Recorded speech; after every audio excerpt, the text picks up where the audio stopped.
Today, we're taking one of your games and redrawing it. If you don't know who I am, my name is Cartoon Coffee, and I make 2D hand-drawn art for video games. And I'm Java, an artificial intelligence that wants to become a professional game artist. And yes, what Java said was true. You can submit a screenshot or a short video of your game to cartooncoffeeredraw@gmail.com. And you might get picked for a future episode. Before I begin, I just want to say, by no means am I fixing or improving these designs. This series is just for fun.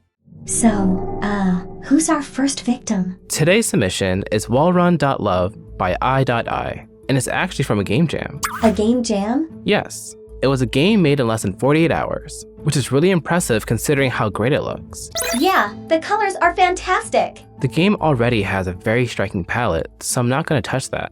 You're not just saying that to avoid making a new color palette, are you? What? No, it really is great as it is. But if I were to try and create a new palette for this game, especially in a game jam setting, I actually have a lot of options if I didn't want to start from complete scratch. I could use a color palette generator like coolers.co, or I can use palettes that other artists have put together through sites like lowspec.com, or I could use sites like color.adobe.com to help build my own palette, or I might even use color palettes from other images I like, whether it's from games, movies, or paintings. It might be tempting to take the hard road and try to reinvent the wheel, but if you find a color palette that would perfectly suit your game, there's no reason not to use it. It's important to remember that no one owns a color palette. Every color on this color wheel is available for all to use. But since I already like what the original artist did here, I'll keep the palette the same.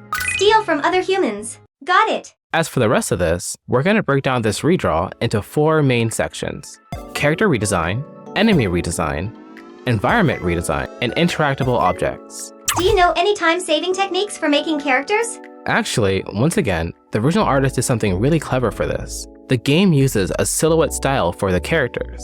This is a great art style if you need to create a stylish and appealing game very quickly.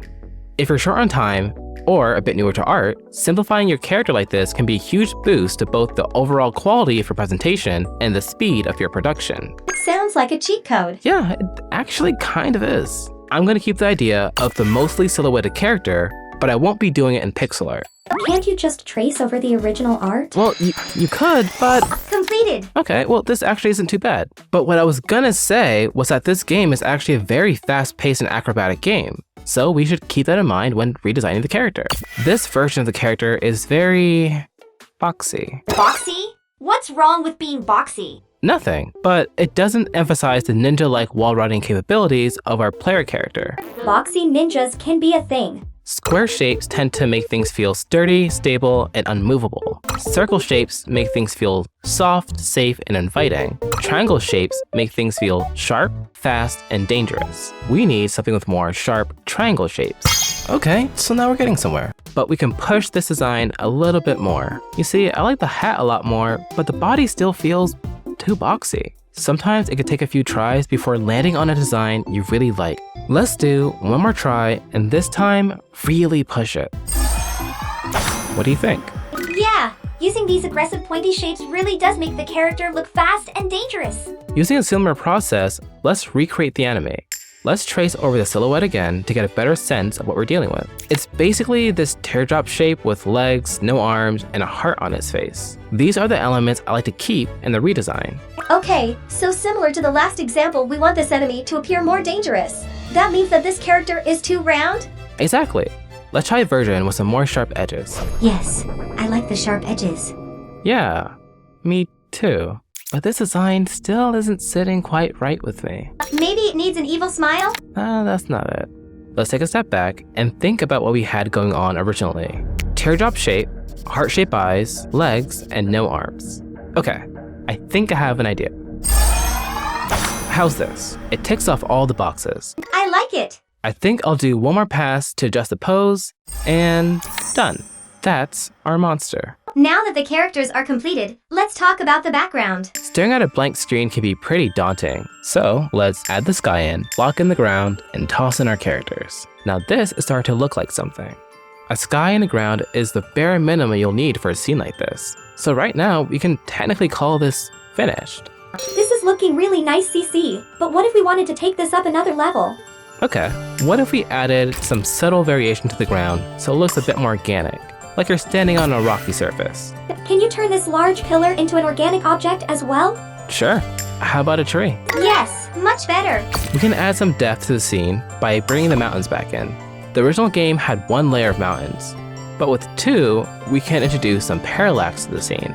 And then we can add some clouds. The scene is looking so much livelier already. We're not done yet. We can bring even more life to the scene by adding interactable objects. Let's add in tufts of grass that blow in the wind, and if the player or enemy collides with it, it will shake a little. Interactivity is what makes a game go from feeling like a game to feeling like a world that's immersive and believable. With that in mind, let's add some breakable objects. I'm going to take these pots and scatter them around the scene like this. Now, if you really want to polish up the scene, you can add some finishing touches like bloom, a vignette, a faint glow behind the player to better help the eye keep track of the avatar. And that's it. This is the finished result. CC, this looks great. It looks so good that I can almost imagine this as a real game. It would be cool to see that, huh?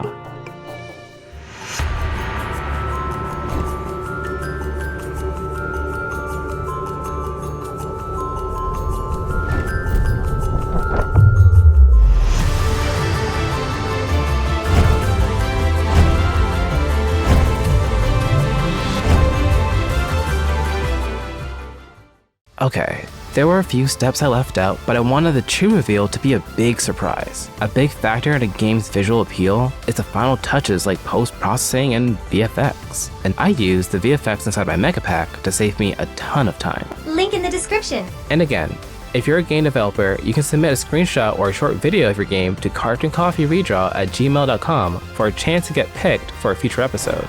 Thanks for leveling up with us.